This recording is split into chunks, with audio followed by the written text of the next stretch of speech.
இந்த உழைக்கிற மக்களுக்கும் எனக்கும் இணைப்பை ஏற்படுத்தியவன் உங்கள் கட்சி கொடுத்திருக்கிற பாட்டாள் பட்டுக்கோட்டை கல்யாண சுந்தரம் தான். என்ன பாலன், என்ன பாட்டுன்னு பார்க்குறீங்களா? அது நான் பாடலை, டி.எம். சவுந்தரராஜன் பாடினார். அந்த பாட்டை எழுதினது யாரு? உங்கள் பட்டுக்கோட்டை கல்யாண சுந்தரம் எழுதினார். நான் மக்கள் முன்னால் முக தோற்றம் கொடுத்தேன், உதடு அசைத்தேன், எழுதியவன் உங்களால், இசை அமைத்தவன் எவன், அதை வைத்தே இவ்வளவு புகழ் பெற்றிருக்கிறேனே, அந்த கவிஞனை வைத்துக்கொண்டே உங்களது கட்சியால் எதையும் செய்ய முடியாமல் முடங்கி கிடக்கிறீர்களே. சிரித்துக்கொண்டே சொன்னார், சரித்திரம் சொல்லும் சிறைக்கதவும் சத்திரம் தான் உனக்கு இடம் கொடுக்கும் ஒரு பாட்டு. தூங்காதே தம்பி தூங்காதே.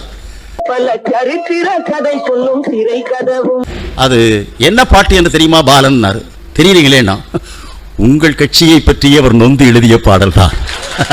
தாங்கிய உடையும் சிறை கதவும் சக்தி இருந்தால் உன்னை கண்டு சிரிக்கும். உங்கள் கட்சி தேர்தலில் தோற்று போன அன்றைக்கு அவர் எழுதிய பாட்டினார்.